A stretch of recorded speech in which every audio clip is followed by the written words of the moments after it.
Halo Mina, jumpa lagi bersama Digi Channel. Pada kesempatan kali ini, kami akan merecap sebuah anime menarik yang berjudul Inuyashiki. Anime ini mengisahkan tentang kehidupan seorang lelaki tua yang menemukan dirinya sebagai robot dengan kekuatan super setelah menjadi korban ledakan misterius. Sebelum masuk ke inti cerita, buat kalian yang baru saja menemukan channel ini, silahkan untuk subscribe dan nyalakan notifikasinya ya. Jangan lupa untuk memberikan like dan komen kalian di video ini, agar kami semakin semangat untuk menghadirkan konten-konten terbaik buat kalian. Oke, langsung saja. Persiapkan diri kalian, and enjoy!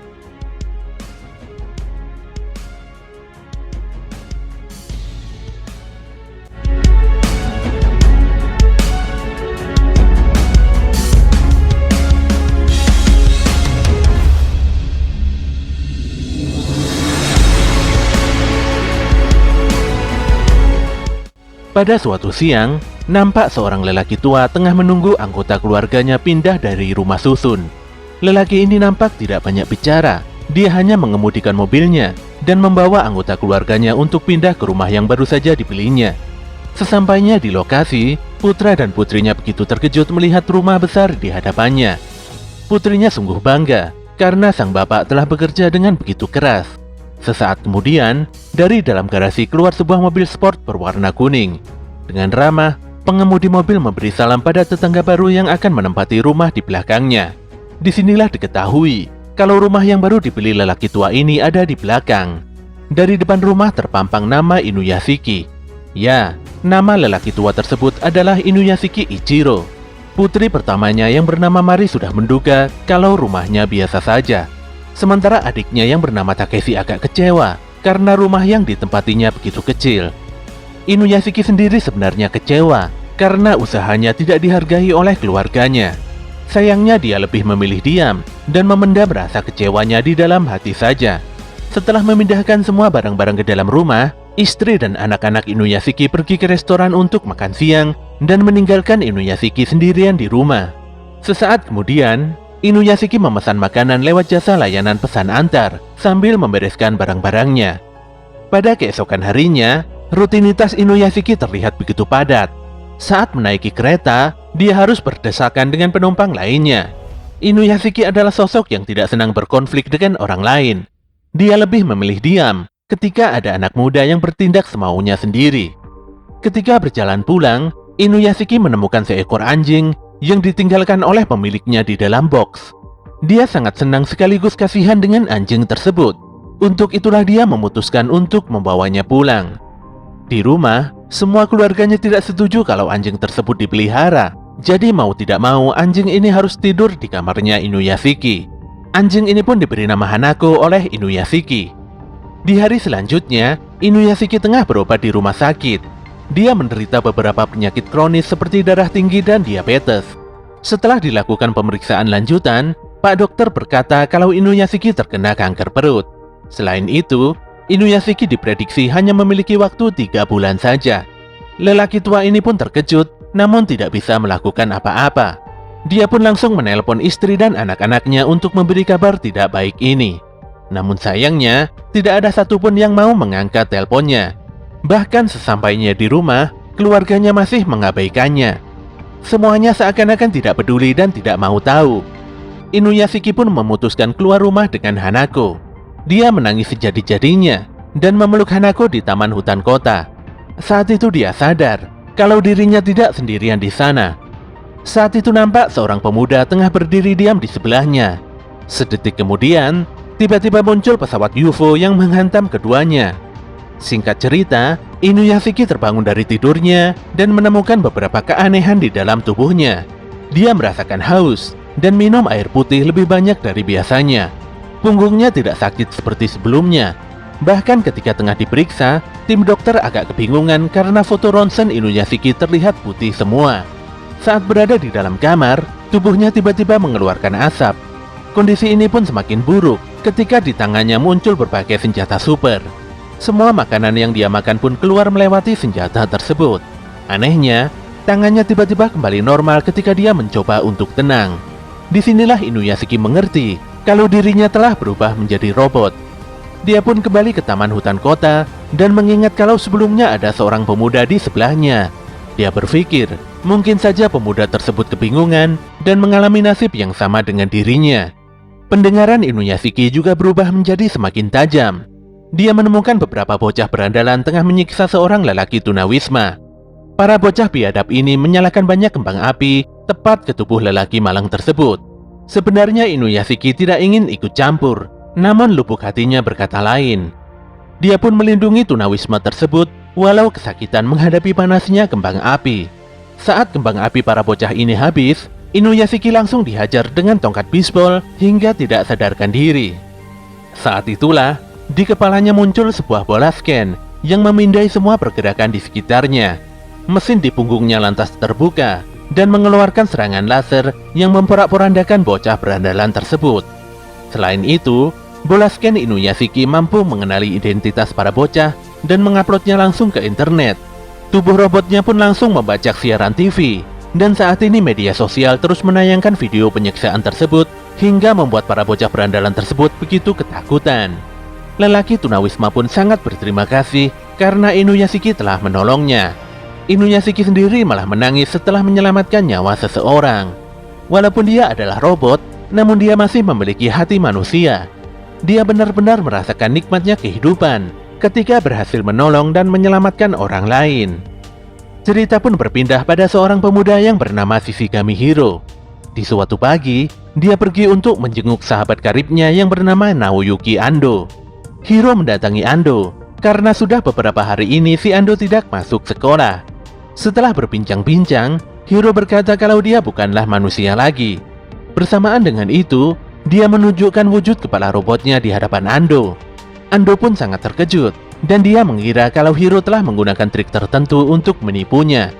Hiro lantas mengajak Ando keluar rumah, dan menunjukkan beberapa trik aneh, di mana dia bisa menembak seekor burung hanya dengan jarinya. Selain itu, Hiro bisa mengendalikan mobil-mobil hingga terjadi kecelakaan beruntun yang cukup parah.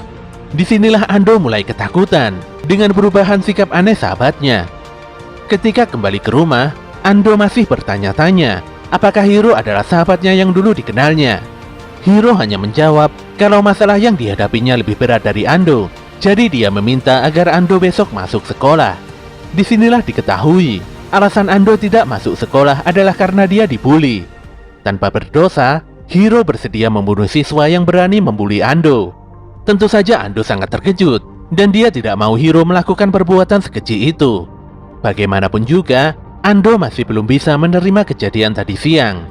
Namun di matanya, sifat Hiro terlihat normal-normal saja. Apalagi Hiro memberinya dukungan untuk masuk sekolah. Di malam harinya, Hiro memasuki rumah orang lain secara acak. Tanpa banyak bicara, dia langsung menembak seorang ibu yang sedang memasak di dapur. Walau sudah tidak berdaya, tapi Hiro terus menembaki ibu malang tersebut hingga beberapa kali. Dia pun berpindah ke kamar mandi, di mana di dalamnya ada sang bapak yang sedang mandi bersama anak balitanya. Dia lantas menembak punggung dan kepala sang bapak hingga tewas di tempat. Si anak balita akhirnya juga meregang nyawa setelah tenggelam di dalam pelukan sang bapak. Disinilah terkuak fakta kalau Hiro adalah seorang psikopat yang merasa lebih hidup setelah membunuh orang lain. Sesaat kemudian, seorang gadis SMA memasuki rumah dan menemukan ibunya yang telah bersimbah darah. Tentu saja dia sangat ketakutan, apalagi Hiro telah menemukannya. Dengan wajah datar, Hiro mengaku kalau dia telah membunuh semua orang di rumah ini. Gadis ini pun menangis dan terus memohon agar Hiro tidak membunuhnya. Namun Hiro malah menyayat tangannya hingga gadis tersebut menjerit kesakitan. Di sisi lain, Inuyashiki baru saja sampai di rumahnya. Saat itu dia mendengar teriakan sang gadis yang memohon untuk diselamatkan. Dia pun sangat bingung, namun dia segera menyalakan mobilnya untuk mendatangi gadis tersebut. Sayangnya mobilnya tidak bisa melaju cepat karena kondisi lalu lintas cukup padat. Dia sangat sedih karena sudah sangat terlambat dan tidak sempat menyelamatkan nyawa sang gadis. Sesampainya di lokasi, Inuyashiki menemukan semua penghuni rumah telah tewas. Walau sangat sedih, sayangnya dia tidak bisa berbuat banyak. Saat itulah Hiro muncul dan menembak Inuyashiki dengan jarinya. Bang! Inuyashiki pun langsung terpental dan tidak sadarkan diri. Ketika Hiro hendak pulang, tiba-tiba saja Inuyashiki bangkit kembali. Hiro pun agak bingung mengapa Inuyashiki masih hidup setelah menerima tembakan mematikannya. Saat Inuyashiki hendak datang untuk berbicara, Hiro langsung mengeluarkan mesin di punggungnya dan kabur terbang begitu saja. Saat bangun pagi, Inuyashiki masih terngiang-ngiang tentang kejadian buruk kemarin. Dia sangat sedih dan hanya bisa curhat pada si Hanako saja. Di hari itu juga, TV nasional tengah memberitakan kasus pembunuhan satu keluarga yang cukup sadis. Pihak kepolisian hingga kini masih begitu sibuk mendalami kasus pembunuhan tersebut. Sepulang kerja, Inuyashiki melihat seorang karyawan yang diintimidasi oleh 5 orang preman hanya karena si karyawan mengingatkan agar para preman tersebut ngantri masuk taksi. Tidak terima, para preman ini pun lantas menggiring karyawan tersebut hingga ke sebuah tempat yang cukup sepi. Tentu saja si karyawan sangat ketakutan ketika para preman berniat untuk menghajarnya. Dia pun menangis dan bahkan menawarkan semua uangnya agar para preman ini berhenti mengganggunya. Sayangnya mereka tidak peduli dan tetap akan melancarkan aksinya. Saat itulah Inuyashiki muncul dan meminta si karyawan untuk segera lari. Inuyashiki pun meletakkan tasnya dan memasang kuda-kuda ngawur untuk meladeni para preman. Para preman ini pun tertawa meremehkannya, namun tak berselang lama mereka langsung berhenti tertawa karena salah satu preman yang maju berhasil dikalahkan Inuyashiki hingga tidak sadarkan diri.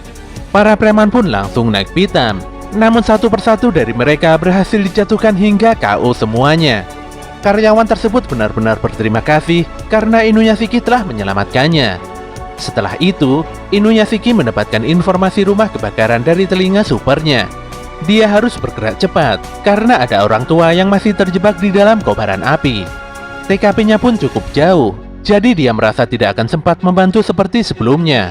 Saat itulah dia teringat kalau dia memiliki kemampuan terbang seperti pemuda yang ditemuinya kemarin. Dia pun melepaskan bajunya dan meraba seluruh punggungnya untuk mencari tombol aktivasi. Sayangnya tombol tersebut tidak ditemukannya. Dalam kondisi tertekan, dia pun menyanyikan lagu Astro Boy, serial anime atau manga tentang bocah robot yang juga bisa terbang. Saat itulah mesin di punggungnya terbuka, dan dia pun harus jatuh bangun untuk mempelajari teknik singkat belajar terbang. Akhirnya dia berhasil terbang ke angkasa, walaupun tidak terlalu mulus. Ketika sampai di TKP, Inuyashiki langsung menyelamatkan seorang bapak dan nenek-nenek. Lagi-lagi Inuyashiki mendapatkan ucapan terima kasih yang begitu tulus. Di tengah jalan, Inuyashiki menangis sesenggukan. Dia benar-benar senang dan bersyukur karena bisa berguna untuk orang lain.